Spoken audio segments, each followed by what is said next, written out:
c'est le moment de lancer le nouveau moteur LiP. Encore des mots, toujours des mots, les mêmes mots. Est-ce que toutes les montres suisses sont vraiment suisses et les montres françaises vraiment françaises? En gros, elles viennent d'où, les montres qu'on achète? Elles sont suisses, elles sont françaises. Rien que des mots. Qui s'appelle le R26, donc R pour rond, 26 pour 26 mm, qui est notre nouveau mouvement maison, composé à 70% de pièces françaises, qui a nécessité 3 ans et demi de développement avec l'école Sup Microtech à Besançon. Avec laquelle vous avez déjà d'ailleurs bossé pour le T18. Avec laquelle nous avions bossé pour le T18, voilà, on ne change pas une équipe qui gagne, Ouais. tout à fait. Mais tu es cette belle histoire d'amour que je ne cesserai jamais de Des lire. mots faciles, des mots fragiles, c'était trop beau. Tu es d'hier et de demain. Bien trop beau. De toujours. Mais Et elles les sont pièces. toutes fabriquées en ça. Chine, Ah. à Schengen en réalité, et ça fait 20 ans que ça dure. Hein. C'est pas nouveau, c'est pas d'aujourd'hui. C'est évident que c'est fabriqué. C'est l'usine du monde, c'est Schengen. Shenzhen. Shenzhen, par Ouais, contre. Schengen, oui. c'est. Oui, C'est autre ah, mais- chose. Non, c'est en Europe. Non, mais les montres, moi, c'est pas. Écoutez bien, légère, mystérieuse, approximative, la seconde française illustre un goût certain du moment, un brin désinvolte. Quelle merveille! La seconde française, c'était l'exception hexagonale, comme si la seconde, elle avait une particularité française, et donc là, le côté insaisissable ou le côté un peu suspendu, bah voilà, on va aller le traduire dans une aiguille. Finalement, l'horlogerie, elle a plein d'avantages aussi à ne pas être suisse ou japonaise. Et donc, du coup, bah, l'idée, c'était de tracer cette première ligne de ce que peut être l'horlogerie française. Oui, alors nos montres, elles sont dessinées et assemblées en France. Donc on a fait le choix de travailler avec des ateliers partenaires français pour une question de qualité, de réactivité, de flexibilité. Mais les composants de la montre viennent de l'étranger. C'est pas de possible de les Shenzhen. fabriquer en France. Non, aujourd'hui en France, en tout cas, il n'y a plus l'industrie horlogère, même s'il y a un véritable savoir-faire, puisqu'il y a des très bonnes écoles de formation, mais il n'y a plus l'industrie qui existe. Et donc, France et Bauges, située dans le Jura, terre sacrée de l'horlogerie française. Créée en 1967, l'entreprise se taille une belle réputation avant de subir quelques pertes de vitesse. Elle renaît aujourd'hui autour d'un projet ambitieux. À partir de 2022, le groupe Festina a donc décidé de s'impliquer dans la relocalisation d'emplois, d'investir massivement dans l'outil industriel et de donner à nouveau à la France sa souveraineté dans le mouvement automatique. Aujourd'hui, on est une vraie manufacture et on produit de A à Z des mouvements 100% jurassiens. Évidemment qu'ils vont tous là-bas, le coût de la production est bien moindre. Alors, qu'est-ce qu'ils font, ces Chinois?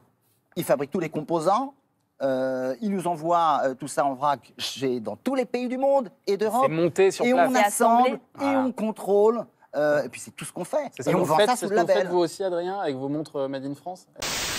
L'idée, en fait, est de se passer de mouvements de composants asiatiques en retrouvant finalement la genèse de l'horlogerie française. La conception d'un mouvement se nourrit de nombreuses étapes de fabrication. Il y a des appareils d'une extrême précision. Les machines d'autrefois en côtoient d'autres plus modernes. Alors ici, donc, c'est l'étape de fabrication de nos composants horlogers. On a une cellule robotisée qui va nous permettre d'apporter la matière première dans notre zone d'usinage.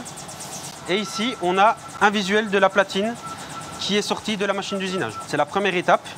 Et ce composant, ensuite, va être séparé de la chute de la barquette, donc de l'extérieur. Et ensuite, on va pouvoir effectuer différentes opérations. Des opérations de décor, des opérations de préassemblage, avant de faire l'assemblage final de la pièce.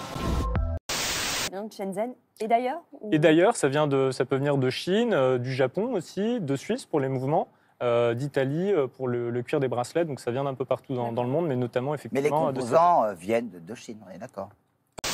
La particularité d'une montre automatique, c'est que lorsqu'on se déplace, lorsqu'on bouge le poignet, ça va donc entraîner un mouvement de la masse oscillante et il va donc emmagasiner l'énergie. Ce qui permet à une personne qui porte régulièrement sa montre de ne pas avoir à la remonter. Alors, pas tous, loin de là. Certaines marques, plus elles sont chères, et généralement plus elles sont suisses ou même françaises d'ailleurs. Il faut être honnête.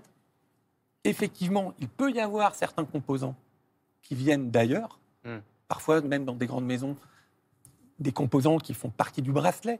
Mais en général, les grandes maisons, en tout cas suisses et françaises, conservent plus de 50% de leurs produits sur les lieux.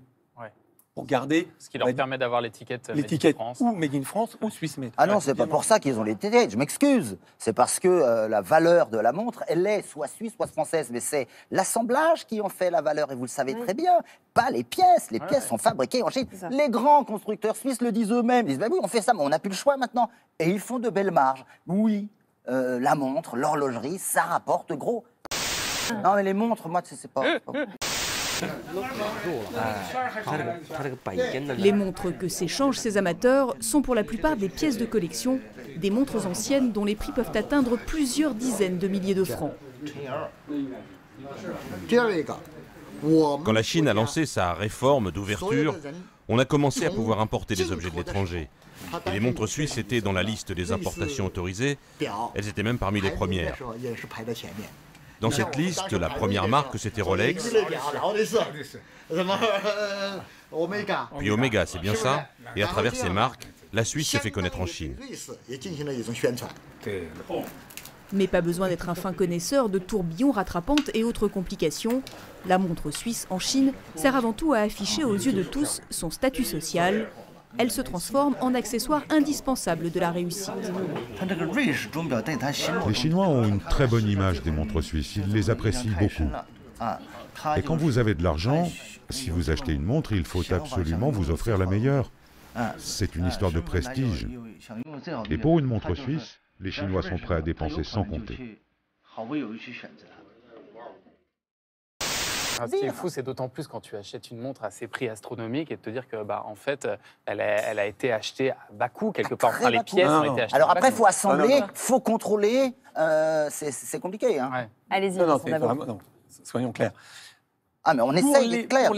Pour les montres, on va dire, d'un prix raisonnable, évidemment, il n'y a pas d'illusion. Je veux dire, pour des produits qui vont jusqu'à 1 000 €, vous avez une part de composants qui viennent d'ailleurs. La main-d'œuvre.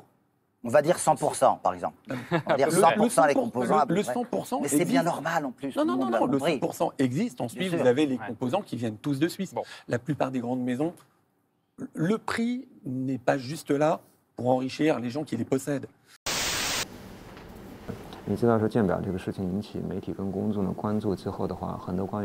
À cause de mon blog, la plupart des officiels ne portent désormais plus de montres en public.